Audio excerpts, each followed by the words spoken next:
Hello, everybody, and welcome to the latest episode of Tales from the Fandom.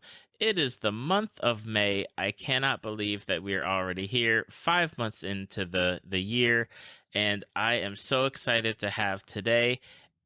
Ange, you might know her on Instagram as That Magical Ohana. Ange, how are you doing today?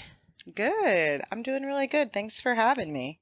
Oh, it is my pleasure. I know I always like to find out like where I stumbled across people on Instagram, and so it's always a fun thing like how far back do I need to scroll to find my first like or first comment. And I was talking to you before we got started, and your Dora Milaje Disneybound cosplay was the first thing that I had come across. Somebody had shared it out on their story, and that was when I started like following you and your account. And it's been a joy to see what you're doing. Thank you. Yeah, I really enjoyed that one too. I think it was a little over a year, maybe 2 years ago for that one. But yeah, it was fun. My son really enjoys getting dressed up, and it's always a bonus when I do it too. I can imagine like having like your mom get dressed up in like cool looking warrior outfit and going around. That's awesome.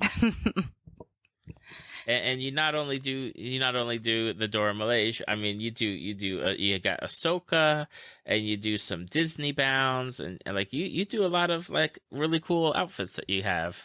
Yeah, I do enjoy dabbling in the arts of bounding. I was listening to an IG live the other day with Erica from Bibbidi Bobbidi Black, and they were talking about Disney bounding. And even though up until last week, like I wouldn't have considered myself a Disney bounder, one of the participants on the show was saying, if you've done a Disney bound, you're a Disney bounder. So I guess I could say now that officially I would consider myself a Disney bounder, although I'm not the greatest at it yet, and I should probably buy more clothes.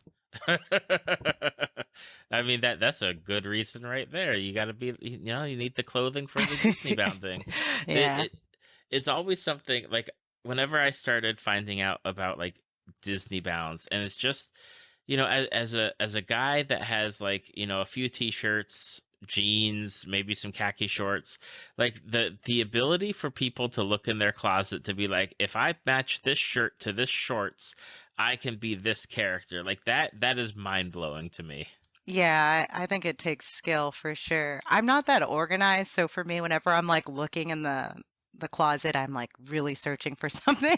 I'm like, I knew I had a yellow dress in here somewhere, trying to do something Belle-like, but then I won't find it, and I'm like, oh, I guess I'll have to try this again another day. Yep, yep. Yeah, like you said, I'm sure it takes practice and work, and maybe like closet organization powers, something like that. I think so, for sure. Now we've got what I call the big three for fandoms, and I love getting to talk about them because with each one, uh, it's different entry points. Different people get started in these fandoms, whether it's like through TV shows or comics or video games or movies. And so, we're going to break them up, chop them up into different pieces. They're all owned by Disney because that's how things work in this day and age, at least, this time. But we're going to be talking about Marvel and Star Wars and, of course, Disney itself. So, starting things off with Marvel. Where did you get your start, Ange? Is it comic books, TV shows, cartoons, movies? Like where did you start your Marvel journey? Oh man, I would definitely say it was in probably in college, like when I really started getting like really into it. I was in the army while I was going to school, and I was doing supply and logistics and transportation. But because I was so involved in work all the time, I was like, let me finish my bachelor's degree and decided to go to school for creative writing. So I started doing that. And in my head at that time, I was going to get out of the army and become a comic book writer. That did not happen, by the way. But that's kind of where it came in because because for a lot of the projects that I was doing at school, it required like a lot of research. And that's just when I started dabbling in like picking up different comics and looking at different volumes. And I think X-Men was probably one of the ones that I really enjoyed, like the like characters and the stories on. But like from there, I just started branching out. It really just depended on the assignment. But from there, that's when I started. So that would be about like 2000 and, ooh, man, 2009. I'm dating myself. Okay. No. Okay. Yeah. But as far as the movies and stuff go, like I think like a lot of people, like we've, seen the movies, watched the X-Men series as a child. That was really cool. Use that ringtone for a long time. Um, but yeah, that's where it all started. That's awesome, and for people, thank you for your service. Thank Appreciate it. you. Thank you for your Um, support. of course. And just like I remember just my random story is that my dad got stationed on an Air Force base, and we would stop at this like rinky dink gas station, and I'm talking like back in, oh gosh, early 90s, right? Or even like late 80s, early 90s. And this like gas station would have the spinner racks of the comics. And that's where I first got my start, was just picking up like comics out of the spinner rack at the gas station. And on the way to like his base area, or like coming home. And it's like, it's so weird thinking about like the spinner racks at a gas station. Yeah, I know. Where are they? Like I don't see them anymore. Yeah, they don't exist like that anymore, or unless it's somewhere very small at this point, and still people getting like comics that way. I can't imagine, because now it's all like digital or comic Yeah. book shops and stuff. But I didn't even have any concept of comic book shops back at that time. Yeah, no, I feel like that too. I don't remember stepping foot into any like comic book stores until I was probably late teen Hmm. age. But even then, like I think I was telling you before, just spent like a lot of time in bookstores like Borders and Barnes and Noble, and they always had a like a Marvel or comic book section. So I just really enjoyed even just picking up a book that or a comic that you knew you weren't going to buy, but like being able to knock it out really quick. It's like, I don't have any money, but I have to read this really quick because my mom's going to say it's time to go. So I think that's one of the things about Marvel that I love the most. It's just that it's just an expansive, like I would say like network, multiverse of just stories. And I mean, you can go to a comic book store now or a bookstore and pick up a comic and just start anywhere and still get intrigued by the story, you know? That's Oh the best yeah. part.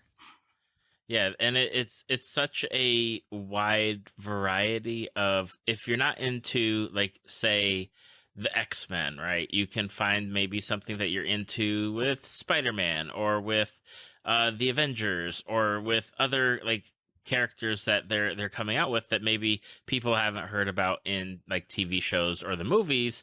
But it's like, well, these characters exist, and they're here, and they're going to be, hopefully, cross fingers, coming and being in TV shows or movies at some point. Yeah, I think that's what like everyone, I would at least think that a lot of comic book enthusiasts would enjoy seeing their work on the big screen or the stuff that they love on the big screen. I think it goes both ways because you just want to make sure that whoever does it is going to do it justice and you're going to still get like the same feel that you got from like opening the comic book. Hmm. Hmm. Now, with Marvel, and sticking to like the comic roots for now, what draws you to pick up a comic? As far as like, are you looking at the cover? Are you looking at like flipping it open and checking out a few pages? Like, what makes you purchase the comic? I think it goes back to like I was saying when I was in school, just like learning how to write them. I went in blind thinking that like, oh my God, comics are super small, right? So this is going to be an easy class to take on comic book writing. Little did I know, it takes a lot to make like one page in a comic spread because like each square will have a specific story. So I think just overall the storyline, I have a very terrible memory. Like my husband calls me Dory. It's a whole thing. So the thing I love about comic books is that it's a short read, but you're getting to the point like very quickly. I do love the artwork. I'm from a family of artists. However, I'm not like, I don't know, I couldn't draw anything to save my life. So I've always just appreciated art in a different way. So when you plug it into storytelling, it's just, I don't know, it's everything to me. It's like escaping away for a quick 15-minute adventure. And so I do enjoy that. But I also like digital reading too, especially at nighttime. So if I find myself getting like anxious or anything at night, I've got like my Marvel Unlimited subscription. So I could just go through and be like, oh, I want to read you know what I mean? Like I want to read something about the Hulk or Black Panther or X-Men, for instance, and you can easily go in there and um, download or read one of the comics and just kind of go from there. And I think that's where you just find those little nuggets of characters that maybe you haven't seen before, kind of how I was feeling with Moon Girl. Big fan of Moon Girl. I posted a picture, I guess a challenge, bound type picture with her, and I just really enjoyed her story. And she's a very unique member of the Marvel universe. I think a lot of people don't know who she is, but if you do pick up Marvel Unlimited on your phone or like go to the store and pick up a comic book with her, you'll get to hear her story about the double dinosaur and kind of how she takes her place in the Marvel universe. She was one of the additions, because I'd never heard of her, right? And then when they announced like her comic series and everything, I was like, wait a minute, like who is this character? But she, like, her addition to the Marvel universe was really fun, really great, and she is definitely a character where I've heard rumors of like them doing like an animated series or something, but I really hope that they are able to bring her into like the cinematic style universe somewhere. Yes, no, I feel that too. Kind of like Miles Morales, right? Like we get the Miles Morales and it's, animated, and then like there's talks of him being brought up in other films. I don't know if it's gonna happen or not, but like I get the same vibe there. You just never know where they're gonna plug them in. I do feel Mhm. like with the animated series though, I think the thing that I feel just a bit impartial about, maybe because I do love the comics so much, it's just I feel like it might be geared towards a younger audience, which is cool. I enjoy cartoons anyways, but it's going to be interesting to see like how they spin it. So Absolutely. hopefully we hear something soon. Fingers crossed. Now, so out of curiosity, and I'm going to get off the comics, but what is your favorite Marvel comic? Do you have a favorite? Let's see. I don't remember what year it came out, but I really enjoyed the X-Men Wakanda crossover, Wakanda Forever. And I think one of the things that a lot of people forget about is the relationship with Black Panther and Storm. And Yes. so I personally, it's just like that juicy like drama, juicy drama comics. So I would say that series is probably my favorite. And I wish that there was just like more context, even in the movies, to like mention it or maybe kind of take us down that road. I'll take a TV show. I just want to know about their whole relationship and them being married for a little while and just like how that whole thing unfolded. Because again, in the comics, you get, you know, 30 pages very quick of what's going on. Pictures are great, but like I just feel like they could bring it to the screen and I think it would gain a lot of traction. Yeah, absolutely. I loved T'Challa and Storm's relationship, and I loved them being together. And it's like, dang, I wish it could have been able to be something that could have happened in the Marvel Cinematic Universe. I know. It would have been so good. But like I get it. And I think that's the hardest part about even being, I don't know, liking a fandom as big as Marvel, like with X-Men and the Avengers and the different universes and how they cross, is that there's like so many different ways that you can tell these stories. And I just picture them in this crazy room with like whiteboards and post-its all over the place with like string Yep. tying everything because I can't keep up with it. Like I said, terrible memory. It's super hard, but like It's something that I think a lot of people would appreciate if they were able to see that story on the big screen. So, Oh yeah, and you nailed it with the movies. Like my kids have been begging, right? They're like, we want to watch Infinity War and Endgame, oh, and I told them, I said, listen, we haven't even got to like Thor 2 yet because we're trying to oh, go in order, and I'm like, you got to watch like everything before you get to these movies or you won't understand and it won't be as meaningful as it should be, right? And oh gosh, like yeah. it's just I love the movies. I love what they did. And I can totally see like it's like that meme or the gif where it's like that one guy like pointing and there's like the board behind him with the Yes. strings and everything. It's like yeah, that's like absolutely it. That's how I feel, especially like in the movies now. I feel like you have to be there with your notepad and pen, like ready to go, just so you don't miss something.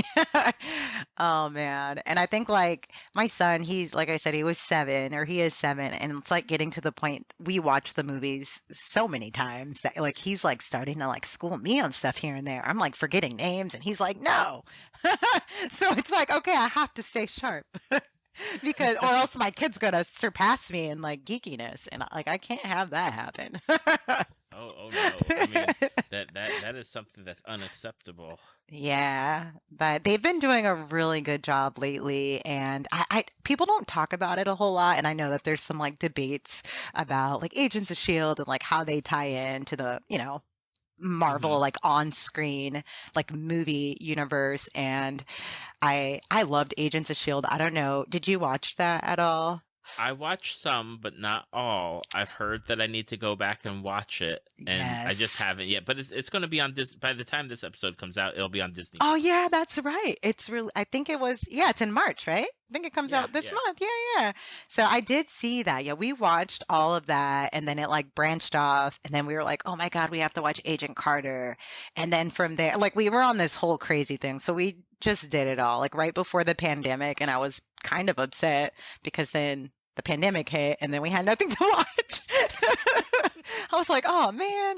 So yeah, but that's a really great series, and I feel like even now, like after watching a lot of the latest movies that came out, just being able to see Agents of Shield and like seeing Agent Coulson and then like going back and watching the movies in real life, I was like, oh my God, he's here so many times and it just never, you know what I mean? It just never clicks.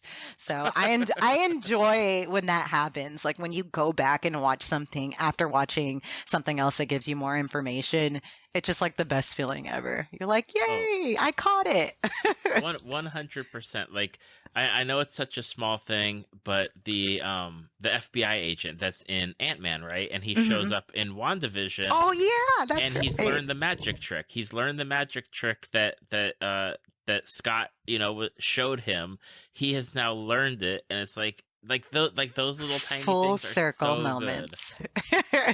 Yes, I love those too. So they've been doing really good, I feel like, over the last 2 years. And I don't know if people have, well, I'm sure people have preferences, but like of the movies or the TV shows. But like to me, it's like this beautiful melody of like watching the movie, watching the series. So like we'll always have content to take in. Oh, absolutely. Like that first year, like the 2020, obviously with the pandemic and shutting things down, like there was no Marvel for that year. Everything got pushed back, and now it's like almost every month, every 2 months, right? You get either a new movie or you get a new TV series, and I almost at one point I was like, oh gosh, it's going to be too much to keep up with, but it's not. Like I can keep up with it, and hopefully other people, are able to watch the shows and then watch the movies and get to enjoy everything.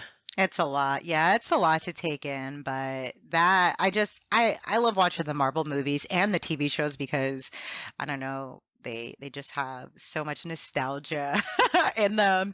A, B, I'm a sucker for the after scene or the after credit scenes. They Hmm. just really blow my mind, and I think it was in WandaVision. I was pretty excited to see those little nuggets of joy that they put in the commercials like throughout. I was like, Yeah, yes, yeah. this is exactly what I needed. So kind of reminds me of in comic books when you like flip through and then like there's an ad in the middle of it just to catch your attention. Don't forget forget to download Marvel Unlimited. I'm like, I'm trying to get to the story. So it's always a good feeling. Now, out of curiosity, do you have a favorite of the Marvel movies? I don't know, Why or would you? top three. I would say top three. Definitely Black Panther, and I love that movie for so many reasons. One, I think like inclusion. Like it was the first movie that like Marvel movie even that I was just like, "Oh my God, this is so cool." Like Chadwick did an amazing job. Like we were late to that movie and I felt so bad. My husband was like, "You're late to everything." I was like, "I can't believe I was late to the Black Panther movie." So, like who does that, right? But that was my favorite. We watched that one so many times. It was just beautifully done. I think it gives you like Marvel and sci-fi like meets each other and that's why I was just so drawn to it. Um, that one is good. I unpopular opinion, probably. I really enjoy the Guardians of the Galaxy movies. I don't think that's an unpopular opinion. I don't think so. I know a lot of people, well, at least I've seen a lot of people like just not be too fond of like Star-Lord, but like I really like him. So, so yeah, for all the people that don't like Star-Lord, I love Star-Lord. We even played the Guardians of the Galaxy video game and had a really good time on that one. That was Ooh, I heard fun. that's really good. Oh yeah, it took a little bit to get used to the character just because it wasn't like Chris Pratt. Right, right, So, yeah. but other than that, like after you get past that, you're like, oh my God, the storyline was amazing. So I definitely play that one again. But the third movie, I would say, oh, that's a tough one. That's a really, really tough one. Yeah, Guardians, Black Panther, and man, I would probably say Endgame. Very sad, but there's just a lot going on. Hmm. And I really like that one. I think we saw that one on Disney Cruise, which made it even more special. I was just like, oh my God, this is the best thing ever. So I really enjoyed that movie too. Okay. Yeah. Those are solid choices. Solid choices. I mean, if you had dropped an unpopular opinion on like Thor: the Dark World, or like that's your favorite movie, then we'd be continuing the conversation to dig really deep into that answer, because Yeah. that one's like my bottom tier, like right at the bottom. I feel like we just finished watching. You know what, though? I will say, like, even though those are my top three, for a while I thought that I didn't like Ant-Man. But I rewatched it a couple times, like within the last year or two, and I was like, I really do like Ant-Man. Yeah. So that one grew on me. It did take me a little bit. I just thought it was kind of cheesy at first, but then afterwards, I was like, okay, okay, kind of like this. Yeah, yeah. I mean, I liked I like that there's certain movies where they're like, yes, it's a Marvel movie, however, it's also like a heist movie. Yeah, And they get out of that whole they get out of the whole like, okay, you know what, we're just going to be a superhero movie. Yes, it can be a superhero movie, but it all is also like something else. yeah, And that's what I've been digging, is that they're starting to take those risks, I guess, those chances on like trying new things and putting things out there that people are like, why are you, like, I remember when Guardians came out, it's like, why are you doing Guardians of the Galaxy? Nobody knows who they are, right? yeah. And it just worked. And like the Eternals, I was like, oh gosh, like the I don't even know who the Eternals are.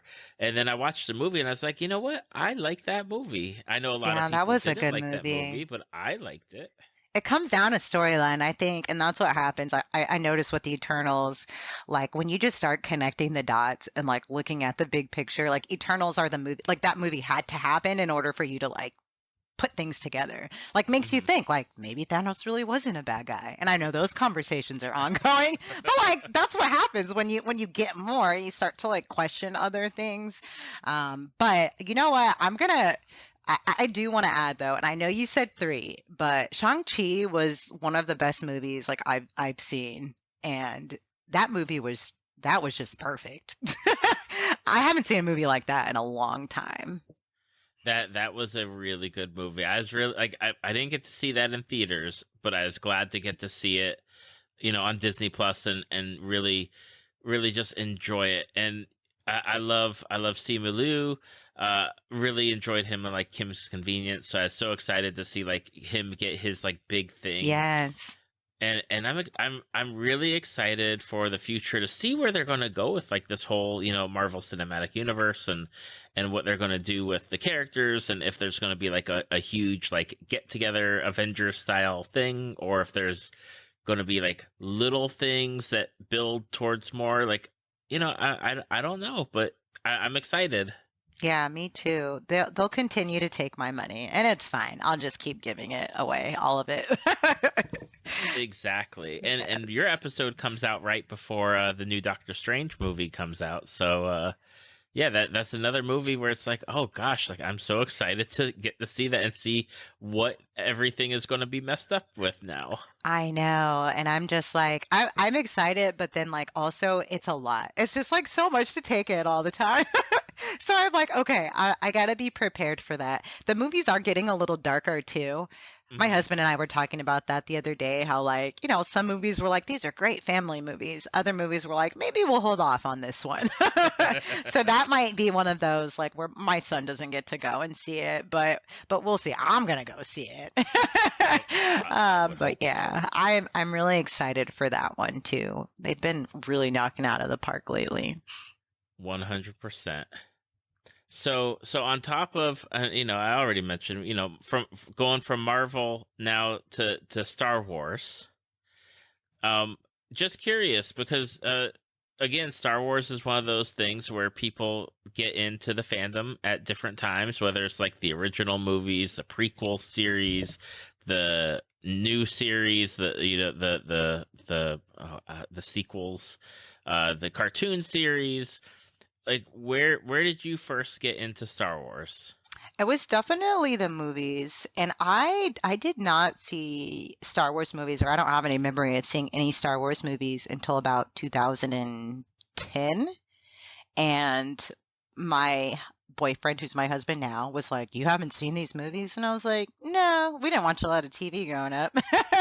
And then I remember one night his brother came over and we started watching them. It was like over a Christmas break or like Christmas holiday type thing. And like we watched all of them and I was like, "Oh my God, like what have I been missing?" And it's a lot to take in, similar to Marvel, right? Like you'll Hmm. never catch me in a room saying, "Oh my God, I know everything about all of these things," because there's just so much to take in. But that was my first introduction. From there, I've enjoyed the animated series. When my son was born, I realized about a year or so later that there was a Jedi out, Ezra Bridger, and I was like, "Oh my God, that's my son's name!" And so while I was up at night, I was watching, was just watching that. I had nothing else to do but watch a baby and watch some TV.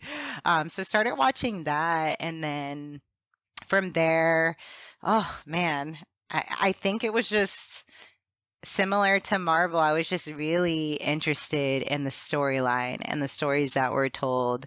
And then, like, more recently, we've been getting a lot of the new series that are coming out. So, have been excited to see those just taking us to a new place. And then, when Disney acquired Lucasfilms, that was a big thing. I know a lot, like, there were some people that were upset about it, some people that were pretty happy. But when we started going to the parks around that time, and I don't remember what year exactly that was, but in 2013 or so, that's when I was like starting to see like merch more at Hmm. like the Disney parks. And I think that like really started it too. I was like, oh my God. Like from there, we just started watching more films and, buying more merch and just trying to do movie marathons more often. But it's been a pretty good, I guess, fandom.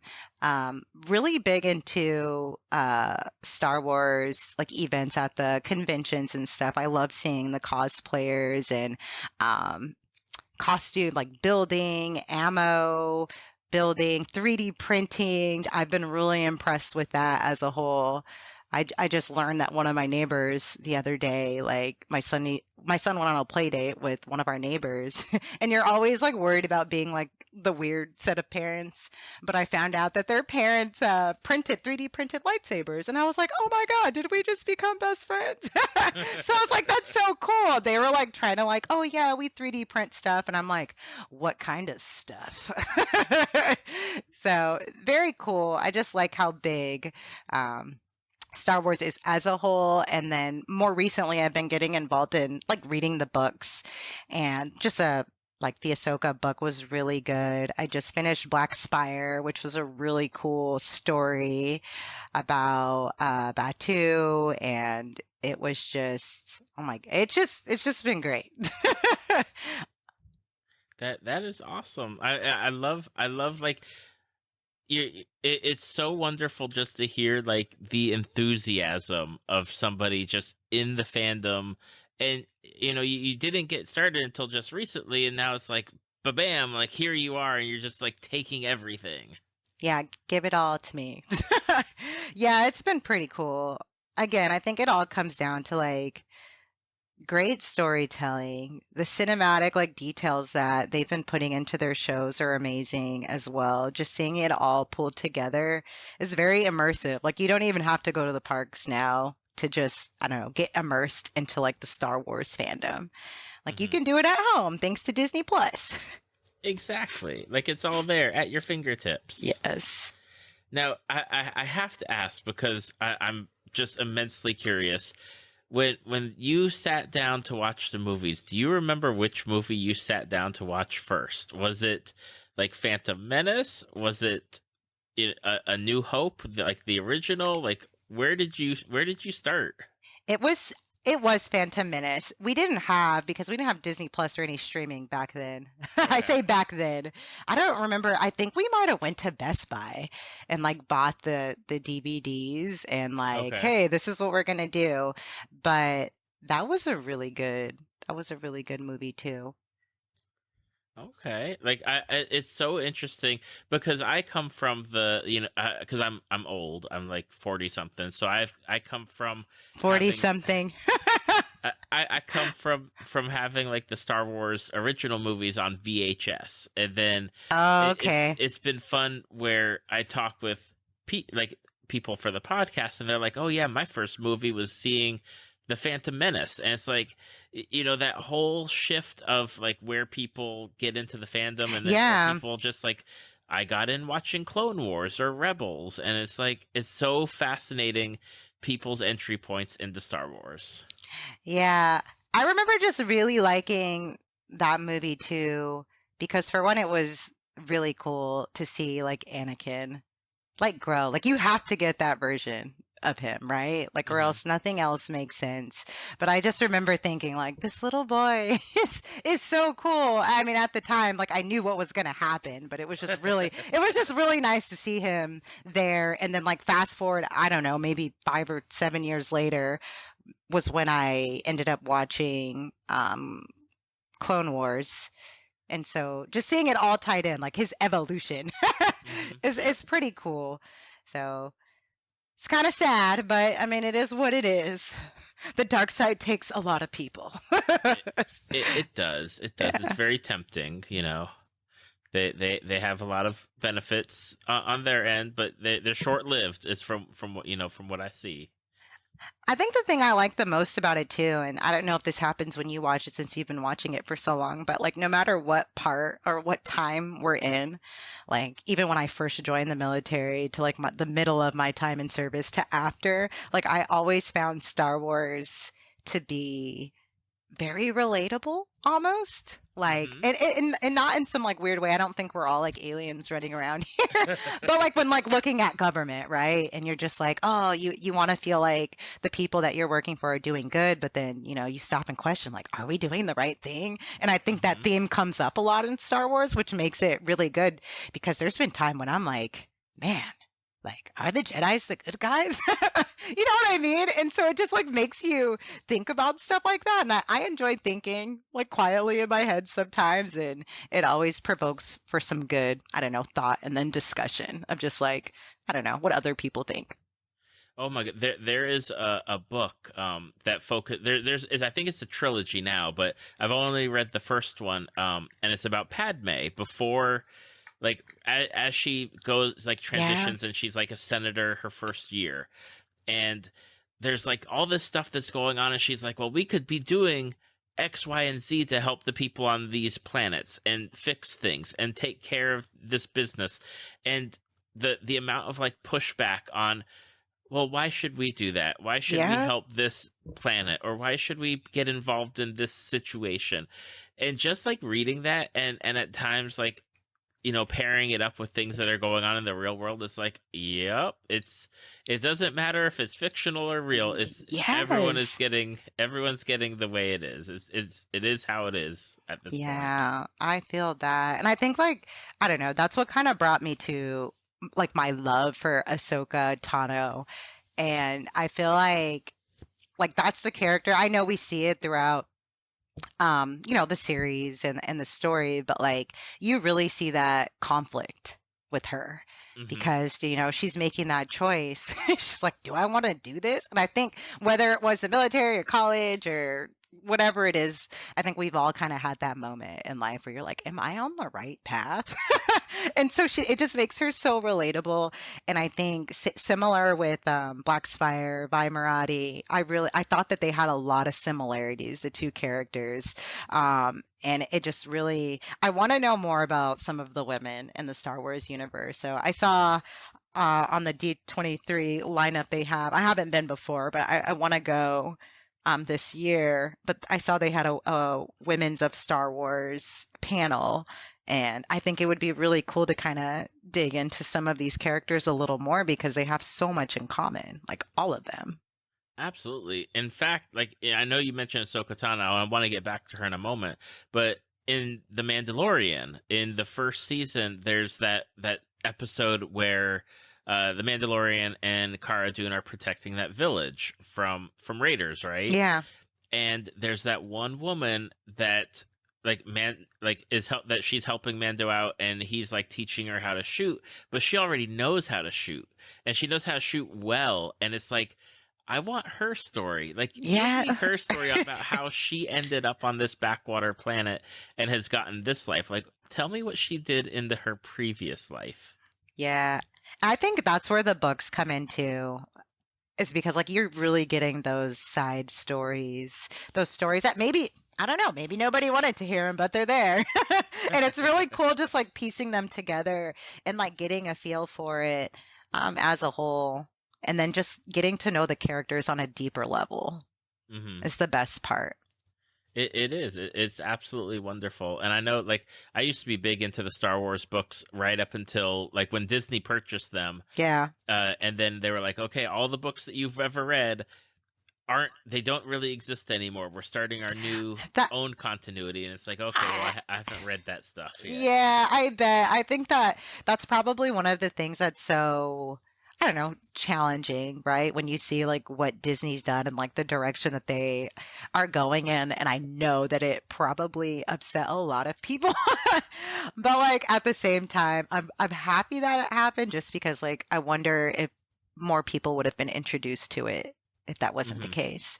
It would have been like a, I don't know. I don't want to call it a dying fandom because it would never be that. Star Wars fans are unique and they come in many shapes and sizes, and I think like that's the best part of them. Like you can have the godfathers of Star Wars who, like you were saying, have the VHSs and all the books and comics even, from back in the day.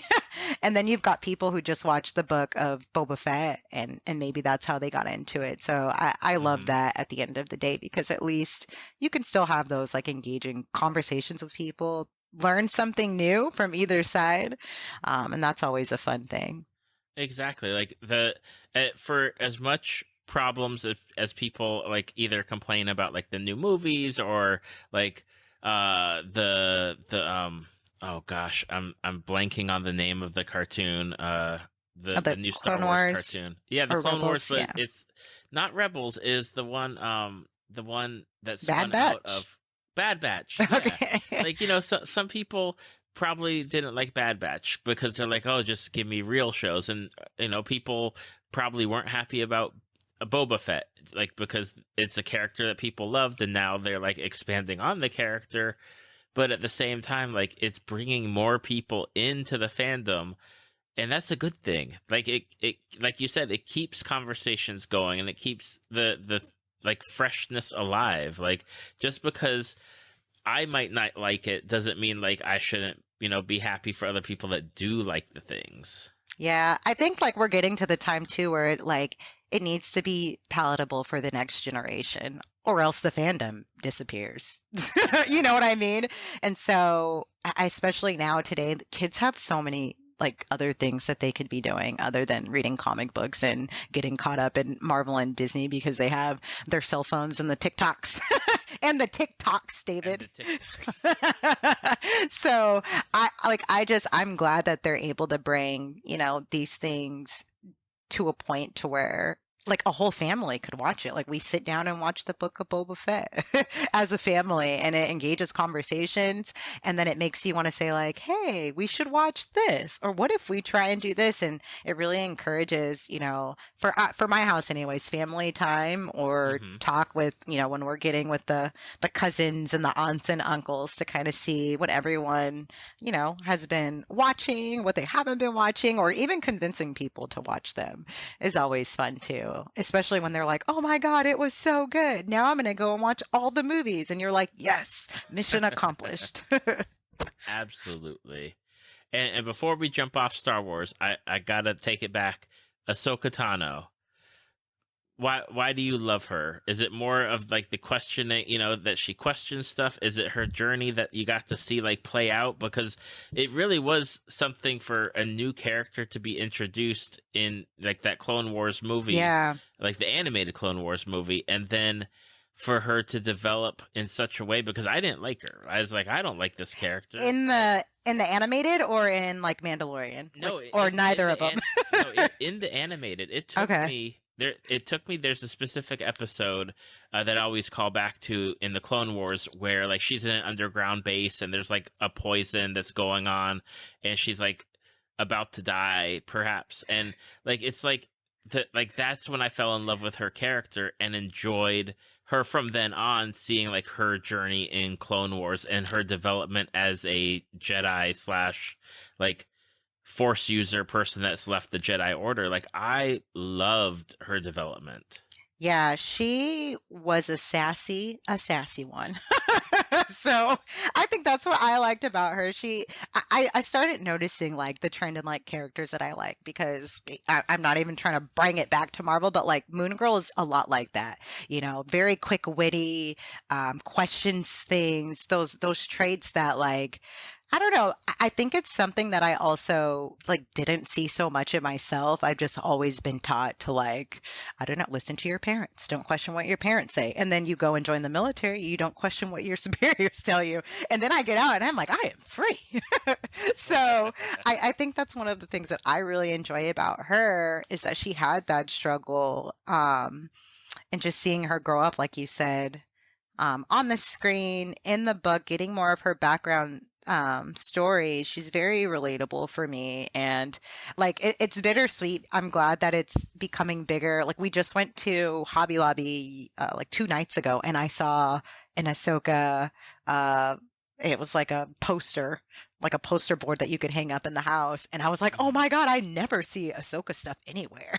So I Right. like grabbed it and I was like, yay, this is great. So like even just seeing her become more popular is also a really cool thing because oh man, like even I would say 2 years ago, like you couldn't even find anything with Ahsoka on it. I want to say within the last year I found a couple things out and about, just like randomly at Target or somewhere.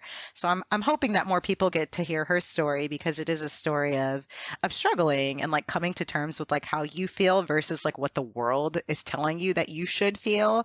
And I think that everybody could learn something from that story, myself included. And so that's why I love her. I screamed when I saw her on Mandalorian. I was like, ah, oh my God. My husband was like, you need to get a life. I was like, but she was in the cartoon. So it was really awesome. Right. And I have to say, like, not only seeing her in action was a joy, right? But then to for her to like confront that character and be like, where is like Thrawn? And it's like, oh snap, like you're bringing stuff in from Rebels and you're bringing stuff in, and I am very excited to see like, is Ezra going to show up some point? Like what's going to happen? Yeah, everything. A similar thing with the last Boba Fett when they brought Bane out, it was a similar feeling. I Oh was my like, gosh, "Oh I my God!" loved seeing Cad Bane. Like that Yeah. was like because you there's certain characters, right? You're watching the animated show and you're like, they're not going to bring this person into Yeah. a real life show. That's a lot of work. And just seeing Cad Bane on there, it's like, oh Yep. my gosh, like A, you're still alive, way to go. And B, it's like, I'm so happy to see you. Yeah. So it's just those little sparks that I love. That's through every fandom. I love it. They remind me of just like little Easter eggs. Sometimes you Mhm. catch them, sometimes you don't. But it's all great at the end of the day. But I think it's really cool because unlike Marvel, Star Wars was the thing that like my husband was like, you need to watch this. And I probably even questioned him at that time, but I'm glad. I'm glad he did. So it's a very immersive world, and I can't wait to see what else they do also. Me too. I'm very interested because obviously they've been more geared towards the TV side of things, but then to have like I know Taika Waititi is scheduled to like direct the Star Wars movie, and it's like, well, I mean, I you can't go wrong with him. Like I love what he's done for Marvel, and I love like what we do in Shadows. I'm excited to see what you're gonna do. Yeah, it's going to be a very interesting road. I feel like the next 5 years are going to be like, I don't know, make or break, right? We're either going to get a bunch of stuff and start getting to the point where we're like, all right, guys, you're burning us out. Or it's going to continue to be greatness, which is what I think is going to happen. But hopefully we continue to do them justice. Absolutely.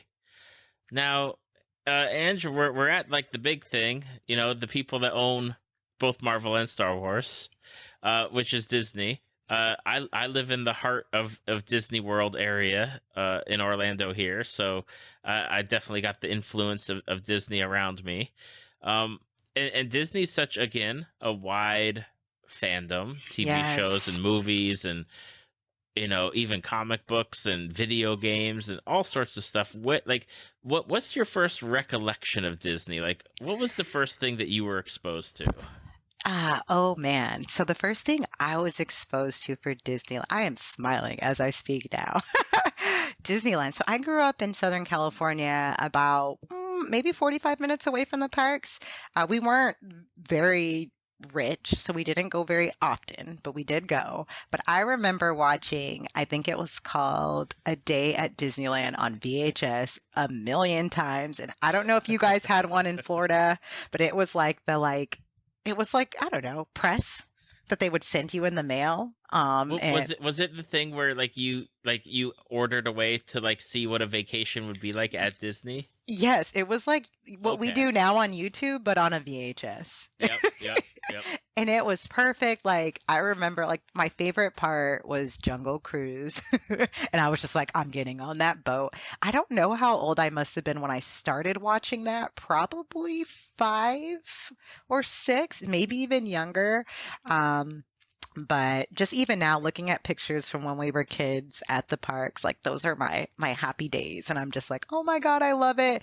We went to field trips to Disney at school a few times, so loved it there. Just, reminded me of being Disneyland reminds me of like being with my friends.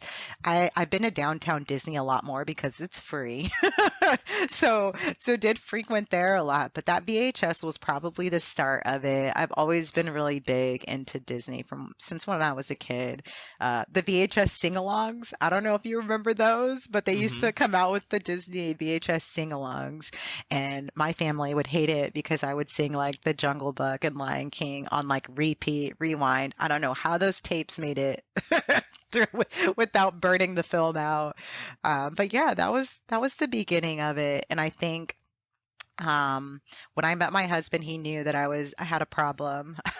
We couldn't afford a Disney wedding, but we did get married in Orlando. I think it was at Harry Pilu Gardens. Okay. Yep. Yep. Yeah, so we got married there and then spent like a week and a half at Disney World. Just at Disney World, we went to Universal, a couple other places, but the important thing is that we went to Disney World.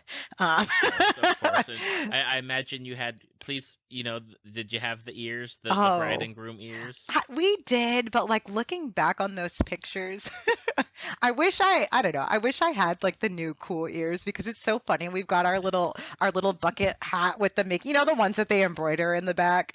Yeah. And I was looking a hot mess in some of those pictures, but I was so happy to have those very expensive ears on my head. And we were just having the time of our life. And even going to Epcot was amazing. My husband is team Disney World and I'm team Disneyland. So every time we go to Disneyland because we're closer, he's just like, "Mm." That's like that's just it. He's like, "Where are we? What's that small pink thing in the distance?" I'm like, he doesn't have the nostalgia that I have from the park, which I totally get. Your guys' castle is beautiful. Like, it just is.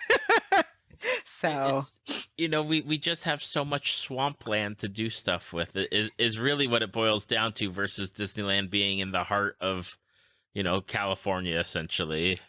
yeah, it was really nice. I remember when we went out there, we met up with a friend that was maybe stationed out there or something, and he was like, "Yep, the mouse owns the city." And that was the first time I had heard of that expression. Maybe because I'm not from there, you probably hear it all the time, or I don't know if it's still a thing, but I started realizing there was like Mickey stuff everywhere, like little stores that sold Disney stuff that like weren't like official Disney stores and just all over the place. I was like, "Oh man, Disney I, owns this." I mean, they're very influential here for a lot of like for the good and for the bad in the Yeah. state of Florida. So it's not you definitely can't shake especially in Orlando. You can't avoid it at this point. It's like okay, that Disney's got its fingers in at least 100 different things going on at once. Yeah, but it was really beautiful. We haven't been back there since 2013, so it's been a while. I wanted to see, oh man, I can't think of it. Avatar. They were Yeah. building that when we went, I believe, if I'm not mistaken. Okay. Yeah. So I haven't even seen that Pandora, and I want to so bad. So I'm hoping this year is the year now that things are settling down. We're like rock, paper, scissoring Disney cruise or Walt Disney World, rock, paper, scissor. So might be too soon for a cruise, but I really Choices, miss it. choices. I know, it's so sad. But I try to escape as often as possible, so it's Exactly. it gets gloomy out here quite a bit in Seattle. So we like to chase the sunsets. Right. Yeah, we definitely have some good sunsets, over here. But on, cruise has sunsets too because you're out on the water and you can't escape the sun that way. Yeah, that was a crazy thing too. Even, oh man, I never thought I'd been on a cruise before, but getting on the Disney cruise was, I think that was something that just like blew me away. I was not expecting it. Uh, I will probably, I could do 100 of them probably if I was allowed to. Like it was just such a good time, and it wasn't like over Disneyfied. Um, it wasn't over Disneyfied. My husband was in the Marine Corps too. He was in the military, and so he was like, "Oh my God, she's gonna put me on this ship. They're gonna have It's a Small World on repeat all day. Like I might jump off, I might jump off the cruise ship." Right, right. But then like we were there and immersed, and he like just looking over at him smiling when he saw stuff, I was like, "This is it." Like I could picture it. So it was just perfect for people that love Disney and perfect for those that maybe don't love Disney so much. Just a very good experience. And I love to shop. They had so many different shopping opportunities and themed foods, and Hmm. everything just worked out perfectly. So I can't wait to go on another one of those. Yeah, we did one for when our oldest turned 8. We did it for his birthday, and I will tell you, like I've been on cruises, but I've never been on a cruise where I had to put in my calendar like things down like every 15 or Yes. 30 minutes. Like we The need to be navigator. we need to be at this place, at this deck, on this level to meet like the character, and then we need to go from there to like somewhere else to do this activity and this activity, and we filled our days from breakfast to post show, and it was like once the show was done, it's like okay, it's time for the beds, time for the kids to go to bed, but I mean, even on the islands, it's like, oh, there, Goofy is going to be in this outfit, specific to the island. You got to get a picture with him. Yeah, oh man, to be like a program manager or something on one of those cruise ships, like that has to be an intense thing because there was a couple days where we just said like we're off because we went on a 7-day cruise and I feel like that's the longest that I'd be able to do because there was a couple days where we were just like let's do nothing. We didn't do Right? any events. We'll just chill out and eat and like go swimming and watch movies at the pool, which was really fun. Just eating outside and watching Princess and the Frog on the big screen. So that was really cool. I don't know. I think that's probably the one thing that I missed the most, which is like, and it was pricey. Don't get me wrong, but like Yep. similar, but I feel like it was worth it. Like I didn't walk away feeling like, well, we just wasted all this money. I felt like it was great. It was just a great experience. My kid loved it. The kids club was amazing. We brought so much stuff home. And then the great part that I loved was, and I don't know if you guys participated, but we did like a lot of like pixie dust exchanges and magnet exchanges with people like prior to the cruise. So like getting on the cruise, like we had already planned on doing like exchanges of magnets with people. So our door was all done. So it was just a really fun like countdown type activities to like get Hmm. prepared for the cruise. And then just being around other people that love Disney, I think was the cool part and hearing everybody's stories. We've met people that have been on like 20 cruises and I was like, "Oh my gosh, that is crazy." But it's really cool at the same time because they had so many like tips and I don't know, like great things to share with us about like where to go or what cruise lines were better than others. Yeah, yeah. Yeah, it's definitely something like my wife did the door magnets. So she had did a few different door magnets, and then we had like decorated shirts each day for the cruise that she Oh had made yeah. for us. I was like, okay, we're in it. We're with it to the extent that we can be. Yeah, see, I think it's all a part of the experience. I don't even know how I found out about it. I haven't used Facebook in years, but like that was the one time that I was like joined a Facebook group in the last decade was to get ready for this cruise so that I could learn what to do. And that was a whole new community in itself. I was like, oh my God, there's a Disney cruise community. So it was fun though. I really enjoyed it. Now, out of curiosity, as far as like Disney goes, like do you have a favorite like Disney property as far as like Disney movie or Disney TV show? Like what is your favorite thing out of Disney? Oh my gosh. I think similar to comics, like to me, it goes all the way back to storytelling. If I'm attracted to things, movies, comics, experiences, anything that has a great like story tied in together. And I think that that's one of the things that like Walt, he just was an Imagineer. Like he used his imagination for everything. And that's the part that I love about it the most. I love seeing his thoughts like come to realize. Sometimes I'm like, I wonder if Walt was still alive. Like, what would be the direction of the company? Like, what would be the new story that they would, be telling? But I think at the end of the day, that's what it is. It's not one thing or another. It's, the story that Disney puts together. And I think I don't know, it's a struggle because some of the things that they've been doing lately have made me, a little, I'm like, wait, what? I thought this was for the people, but it's a business at the end of the day. So I get it.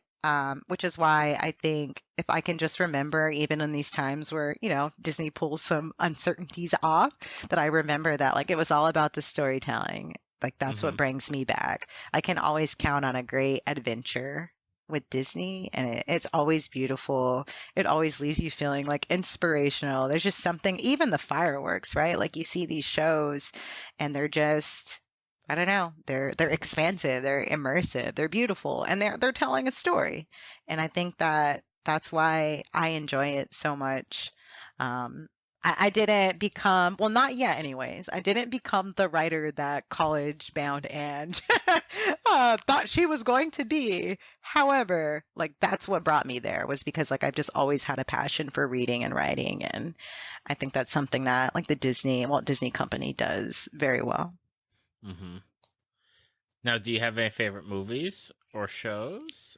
Whew. or Let's you know, see. I'm sure that there's so All much of out them. there. I was gonna say, yeah, all of them. I really liked, let's see, the funny thing is the first thing that comes to my mind is Peter Pan. I didn't really enjoy that. I was terrified of Captain Hook. But Jungle Book will always be a favorite. Loved Lion King, Cars. We're a big Cars family. Really big into cars as a whole. My husband has a classic car, so we tend to watch that every year in the summer when we start going to car shows. They do like a lot of drive-in movies where you go and drive with your classic car to watch cars, which is also really fun. So I did enjoy that movie, Mary Poppins, just a lot. I feel like there aren't that many Disney movies that like I haven't liked. But I saw The Proud Family came back out. I really Yep. enjoyed that series when I was a kid. I used to rush home from school with my friends and we would watch that series. And so to see it come back out, I haven't watched the last episode yet, but I did watch the first two and it just made me get the same feeling that I got when I was like in middle school or late elementary school watching the show when it came out. And then again, like at that time, there wasn't a lot of like diversity when it came to cartoons that were on. Hmm. So that was like one of the first cartoons from Disney that I was like, oh man, like as I guess, a mature child, that I was like, oh my God, this is so cool. So I did really enjoy that as well. But I love Disney merch a lot. That's probably the worst thing. That's where they take all my money from. I love the castle, all the castle merch, buying the clothes, watching the movies, singing the songs. I listen to the Moana soundtrack probably more than any soundtrack ever. I love Lin-Manuel. Moana was a great movie. Princess and the Frog was a great movie. Um, so yeah, I watch all of the Disney things. Raleigh Crump, I don't know if you've heard of him either, but like I read one of his books and he designed a lot of stuff at Disney. And just like getting involved in that and learning about the art, like how the park was put together, where designs went, all of that stuff. It's just a great story to tell. I like listening to podcasts, which is how I found you. So, podcasts. What podcast, huh? What? Yeah. So it's always great. There was another, I think it's called Wonderly, but there was a cool like podcast about like Star Wars on there before. And so I was really excited to hear the whole like Star Wars into Disney story as well. And it's just, I don't know. It's so big. It's full circle. Disney owns it all, but it's all beautiful. It is something like if you had told me, 10 years ago, 20 years ago, right? Like Disney would own Marvel, Disney would own Star Wars, like it'd be incredulous because there are times where like it felt like somebody else was going to be buying Disney, and like Disney like keeps persevering and keeps pushing, and now it's like Pixar, Star Wars, Marvel, like what else? And then 20th Century Fox, they bought them too, and it's like at some point, I can't imagine them continuing to keep buying things, but they are going to keep making some great stuff. I saw on D23, I think it was this morning or yesterday, that they're like working on a housing community in California. Yes, I was yes, like, I know where I'm moving, got my retirement planned out. So, yeah. They announced that I think a couple months ago they had announced yeah. something where they're going to start doing planned communities, like because like Celebration down here, like across the street Hmm. from Disney World, like was supposed to be like that first kind of thing, but now like what they're planning on doing is like totally different than Celebration, and like the concept art is like beautiful, of course, but it's like I can't imagine. I don't know how that would work, but it It's gonna sounds be cool. crazy. It's gonna be for like crazy rich people.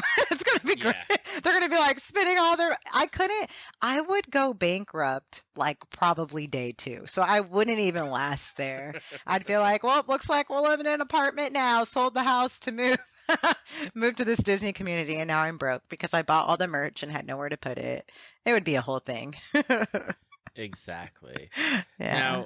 Now, Ange, on top of like, your love for the big three, like, and I know we've talked about it a little bit, like you do like some bounding, some cosplaying. Um, is this something that you're getting into more? Is it something that as your little guy gets older is something that you guys will be doing together? Like, how did you decide? Like, because I know you dressed up as like Ahsoka. Like, how did you decide that you wanted to do that? Like, I think for that one, it was really just wanting to build something, to do something of my own. I'm not that great at sewing. Like I know how to use a sewing machine, but like not in the way where I was gonna feel comfortable with like printing a pattern offline and then like who just goes into like sewing regular stuff and fixing stuff into Ahsoka's headpiece? Like that was like a huge leap for me. So I was pretty proud. I almost threw it in the trash a few times, but there was someone I met on Instagram, Woodland Elf, who had a really cool pattern online that I was able to do, and then use a couple like YouTube channels to like piece it together. And I'm not gonna say I think I will do Ahsoka again because I want to take another stab at her headpiece. I do enjoy going to conventions. I've gone in plain clothes before. I've gone in like bound type apparel, but Ahsoka was like the first time that I felt uncomfortable going because I knew that I was like doing more than I usually did. But I was glad that I did because I met so many great people that like loved Ahsoka just in general too. And I think it just like I don't know, like you get to meet the people that like the things that you like, people that are like super experienced in cosplay, which I'm not, that can like just tell you like, oh, this is what you want to use, this will work better. So it was really cool to meet people. So I would say I'll probably do it again. I don't have a whole lot of free time just because of work and mhm. taking care of my kid and stuff. But when I find myself getting a little like burnt out of like real life, that's when I'm like, I think I'm gonna build something. So it was fun painting the like 3D lightsabers and all of that stuff. It really just kind of calmed me down and like took my mind off of like everything that was going in the world. So the next con is in June. I think I want to do Ahsoka again, but like I've also been dabbling with I think I was telling you that I liked the X-Men Wakanda Forever comic series. And in that Yeah. series, she has like white dreadlocks, and I have dreadlocks. So one of the things that was really hard for me to do about Ahsoka's headpiece was that my hair is so bulky. A lot of people can just put like a head cap on it and call it a day, but I have so much hair. I was like, oh my God, I need to like stuff my locks in her lekus. Like it was a whole thing. In fact, I had to get rid of the back tailpiece because my hair was so big, like I couldn't even like put it on all the way. So I was like, oh, if I braid my lock in the back, it'll look like it under my cloak. And it really worked out that way. So that was the one piece that I had to tweak at the last minute. I built the whole thing and then realized my hair was too big. So I'm so glad it worked out. So I was thinking of doing it again with maybe a clay. Um, instead of the fabric and sewing it. But if I don't end up doing that, I'll probably do a storm on one day and maybe even a small moon girl bound on a different day. And then kind of go from there. If I do, I want to go to D23 this year, and if I do go, then I definitely want to go wearing something cool. Absolutely. And it's so like I talk with people all the time, like cosplayers or bounders or people that just dress up, and I love that you have entered this world and you've got like the baby steps and you're knocking things out, and it's so cool just to see like the evolution from you know from the start to like seeing the end result, and just hearing your joy in it. Yeah, it definitely brought me joy. It's a lot of work. Like I said, I mentally threw it out several times. But I noticed that that's like when you're watching YouTube videos that the feeling is mutual. It seems like a lot of people go through that, like just wanting to trash the whole thing and then like they just do it anyways and then they're happy that they did. So I do feel like, I don't know, weird. I know they say that like cosplay and bounding, like anyone can do it. Doesn't matter how old you are, but like there's also that like inner conflict sometimes. I'm like, girl, you're in your mid 30s, like you're dressing up like a crazy person. What's going on? And then I'm like, oh well, you only live once, YOLO. Let me grab my lightsabers. So yeah, it's fun times. Absolutely. Now, and we're at the end of the episode. So, for people that are interested in finding you out there on the world of the internet, what's the best places that they can check you out? All right. Well, that magical Hana on Instagram's the best place to find me. So I've spent a lot of time on there. Okay. And that's the only place. So that's all you have to do. Listen, the people that are listening, I know you get like a lot of links from my guests at times. This is only one. Yep, All you got to just do one. is click on the link in the show notes here and click the follow button. That's it. That's all you got to do. There's no TikToks, there's no Facebooks, there's no Twitters. It's just the one place. So do me the favor, click on the link, click the follow button. That's all you got to do. That's it. That's it. Now, Ange, oh, go ahead. I was just going to say thank you so much, though. I really enjoyed it. I appreciate it. Well, it was my pleasure. Thank you for taking the time out of your schedule to come and talk to me, because I had a blast getting to learn from you and listen, and just really having a great time today. Awesome. Same here. I can't wait to hear the other podcasts that you have coming out too. So super excited. Thank you for listening to Tales from the Fandom. Subscribe to us on iTunes or your podcast app of choice. Follow us on Facebook at www.facebook.com/talesfromthefandom to see photos, links, leave feedback, and check out upcoming guests. If you'd like to be a guest, email David at talesfromthefandom@gmail.com.